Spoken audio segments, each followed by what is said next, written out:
हमारे साथ बात करने के लिए कमल जायसवाल जी हैं, सामाजिक कार्यकर्ता हैं और सेवानिवृत्त सरकार के कर्मी भी हैं। कल भागलपुर शहर का 2 बड़ा अस्पताल उद्घाटन हो गया विधिवत तरीके से।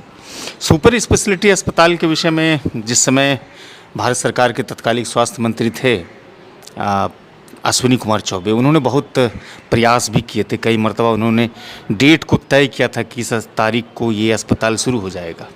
कल अखबार में भी उन्होंने अपने स्तर से जो उस अस्पताल को लेकर के उन्होंने कार्य किया है उसके विषय में पूरा विवरणी विज्ञापन के तौर पर दिया गया था। लेकिन जिस तरह का कल मंजर मंच पर देखा गया, जिसमें अश्विनी कुमार चौबे को वहाँ पर निमंत्रण न मिलने की खबरें हम सब के बीच आई।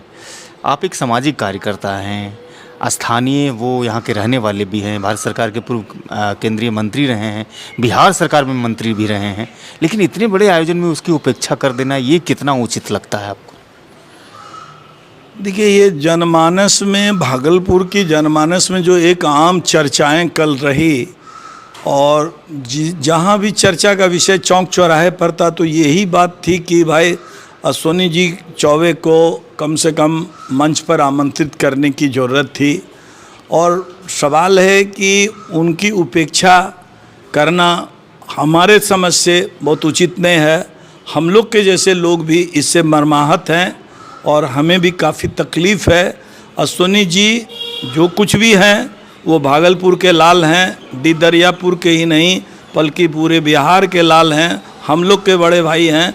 हम लोग की चाहत ये थी कि कल अश्विनी भैया को, अश्विनी कुमार चौबे जी को मंच पर उन्हें आमंत्रित किया जाना चाहिए। क्या भागलपुर के लिए करने वाले कार्यों को इसी तरह से भुला दिया जाएगा? चूँकि आप भी एक सामाजिक कार्यकर्ता हैं, आप भी लगातार हवाई जहाज़ संघर्ष सेवा समिति के तत्वाधान में आपने एयरपोर्ट की मांग की है, तो भागलपुर के लोगों ने भुला दिया या सरकार के लोगों ने भुला दिया या सरकारी कर्मियों ने भुला दिया?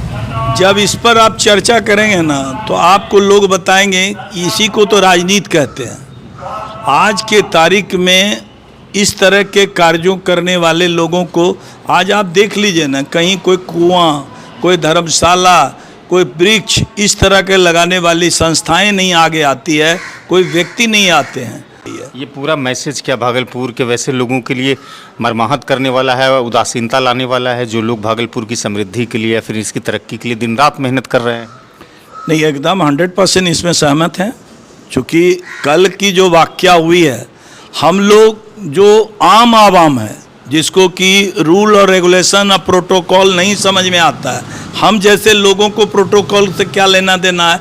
हम लोग को तो मतलब है कि 200 करोड़ रुपया लाने वाले बंदे जो भी सरकार में हैं उनको सम्मान मिलने की ज़रूरत है। और आपने देखा कि श्री अश्विनी कुमार चौबे जी जो भारत सरकार के स्वास्थ्य मंत्री रहे, शिलान्यास से लेकर जो भी किए, जो दिखता है वही बिकता है। लोगों के बीच क्या दिख रहा है?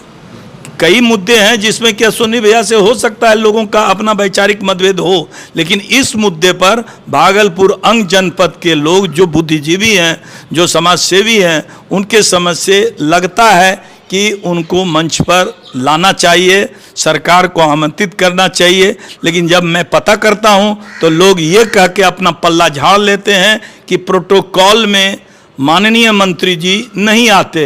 लेकिन जनमानस को इस बात से मतलब नहीं है कि वो प्रोटोकॉल में आते हैं या नहीं आते। मंच पर वैसे भी लोग थे जो प्रोटोकॉल में नहीं आते। अच्छा, स्थानीय जो जिला अध्यक्ष है भाजपा के, उन्हें भी तो वो भी तो कर सकते थे मनोनीत। 100% सरकार का यदि सरकारी प्रोग्राम था, सुपरिटेंडेंट को और जिलाधिकारी को इसमें कोई अधिकार नहीं है। जो सरकार के स्तर से सरकारी कार्यक्रम की रूपरेखा बनती है उसको वो ट्रस्ट कर सकते हैं। ये यदि किसी को पावर है कि मंच के तरफ आमंत्रित करने का, तो भागलपुर के जो भारतीय जनता पार्टी के जो अध्यक्ष हैं भाई संतोष जी, उनको तो कम से कम अश्विनी भैया को, अश्विनी जी चौबे को आमंत्रित करने की ज़रूरत थी। शुक्रिया, बहुत बहुत शुक्रिया, आपने सिटीजन टाइम्स को बहुमूल्य समय दिया। धन्यवाद सर। कमल जायसवाल साहब थे जो कह रहे थे साफ तरीके से कि शायद अश्विनी कुमार चौबे जी के योगदान को भुलाने की कोशिश की गई, शायद यही राजनीति है। लेकिन स्थानीय जो जिला अध्यक्ष थे भारतीय जनता पार्टी के, उन्हें चाहिए था कि उन्हें निमंत्रण दे और मंच पर उसे भी बुलाया जाए ताकि उनके भी योगदान को सब लोग याद रख सके। वीडियो अच्छी लगी हो तो साझा कीजिएगा। चैनल को अगर आपने सब्सक्राइब नहीं किया है तो सब्सक्राइब कीजिएगा। फेसबुक पर अगर वीडियो देखते हैं तो वहाँ भी आप फॉलो लाइक कीजिएगा। अधिक से अधिक वीडियो को साझा कीजिएगा और अच्छी खबरों के लिए लगातार हमारे चैनल के साथ आप बने रहिए। शुक्रिया।